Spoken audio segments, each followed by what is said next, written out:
Hi all, I wanted to make a quick video about two new indicators that I've learned about, and I'm so impressed by them that I'm going to start using them for the next couple of days, and I also thought I'll share them with you. Before I begin, I would just like to mention that this is an educational channel. All content over here is only for the sake of education. Kindly read the disclaimer that you see on the screen and in the description below. With that said, let's proceed. So I'm going to be discussing two indicators today, and I would encourage you to paper trade on TradingView to see how they perform. All right, so let's get into it. The first indicator, what I'll do is I'll make a brand new page, create a new page. I'll give it some crazy name. Let's call it C. Save. Okay, so we are on a brand new page now. So for the sake of this example, let's take Nifty. We will go to the 5-minute time frame. Why can't I see any lines on this? Hold on.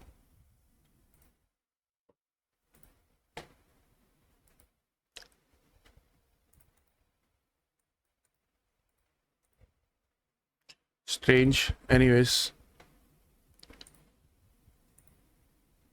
okay, here we go.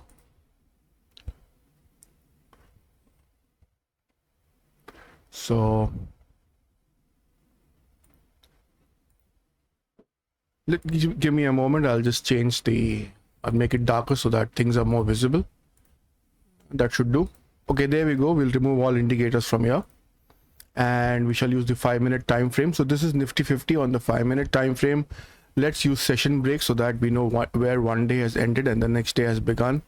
Okay, so we'll use session break. That way it'll show us where one day has ended and the next day has begun.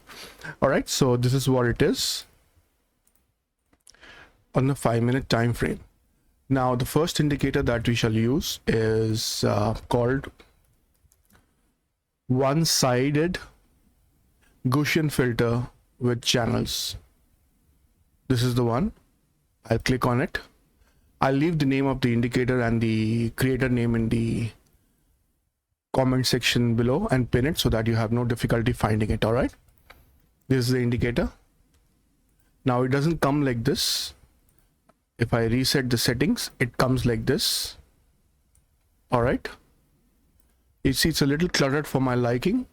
So what I generally do is in the style section, I don't change anything in the input. On the style section, I get rid of this plot. Bar color, I will leave it up to you. It's your choice. Some people like it, some people don't like it. I tend to not use it. I find it amazing, but I tend to not use it. So I'll uncheck the bar color and I'll uncheck this labels and values at the bottom, and I'll save this as default. All right, so when you save this as default, every time you use this indicator, it'll come up like this. You don't have to make those changes again and again. So this is the first indicator. Look at the accuracy of this indicator, exactly where it should turn. It has turned, and you're supposed to buy and sell. It gives you this, let me zoom in. You see it's telling you sell over here. What a perfect time it's giving you the sell signal. And then you could have probably written it till here, and then it's telling you go long over here. You could have exited this. All right, even if you had taken this long, you could have easily made 10, 15, 20 points even here as well. Then it again gives you a sell signal over here, and you could have then again exited that over here. But again, my suggestion is always to take one good trade in a day. Don't keep testing your abilities again and again during the course of the day. Generally try and find one good day. I know it's tough. I still, after so many years of experience, I still sometimes get tempted, and I do falter also, and I end up losing money. So anyways, I also try and keep or take only one trade a day. At least that is what I want to do. All right, that is my desire, to only come down to one trade a day. If you notice, this indicator is fairly accurate for people who will want to debate about repainting and stuff. It's new to me. You can also try it out for a couple of days and see whether it repaints or not. I'm not sure at this point of time, so I would not want to comment on it. I don't think it repaints, but if it does, then let us know in the comment section below. All right, And the next indicator that we will use in combination with this is called super trend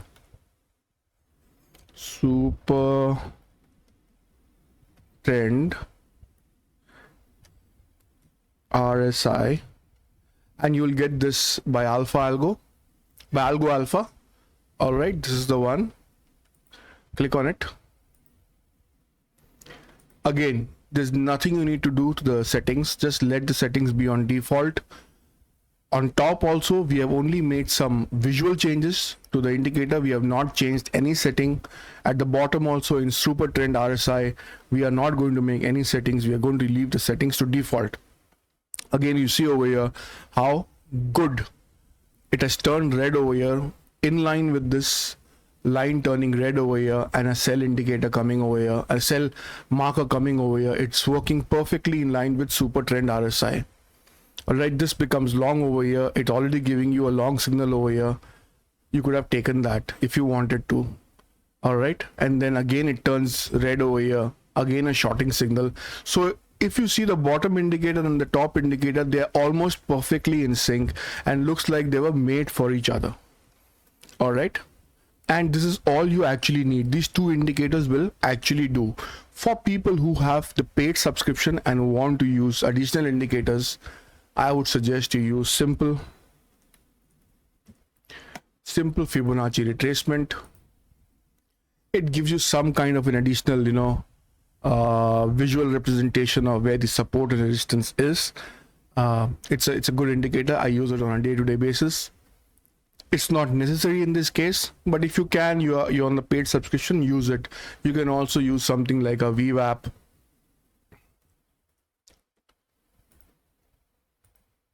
And that will also give you an additional kind of a view that yes, you're below the VWAP, so you are you're free to short, all right, or you're above the VWAP, you're free to go long.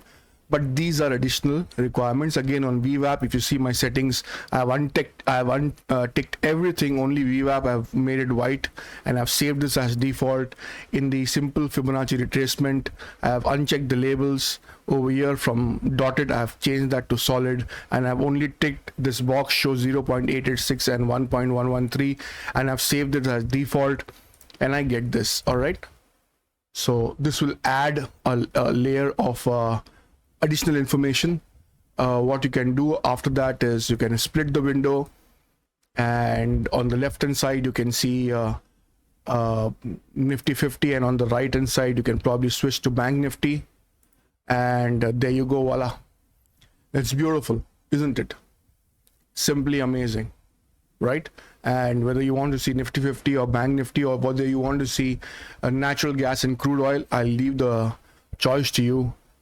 What I can definitely say is it works. These two indicators work. For the time being, let me just take it out for simple Fibonacci and VWAP, because my primary audience, I think, are on the free subscription. So I'll take those indicators off. There, now we are currently using only two indicators. And at the bottom over here, the only change that I would make is I would get rid of this on the style section. There's labels on the price scale and values on the status line. I generally don't use that on most of my indicators unless otherwise specified. So all right, it just takes away unwanted information from the screen. There, it's as clean as it can get. Beautiful setup. The accuracy, I think, is phenomenal. And it's so impressive that I've changed from my earlier setup, which was using NSDT Hama candles and ultimate RSI, to this for the time being. I'm mighty impressed by this, and I intend using it for the next couple of weeks or maybe months. I think they just work phenomenally well together, these two indicators. All right, so thank you very much for watching. If this video was of some help to you, kindly like and subscribe to the channel. Also subscribe to our free Telegram channel. The link is given in the description below in all our videos, and I'll see you again in another video. Thank you so much. Take care. Bye bye.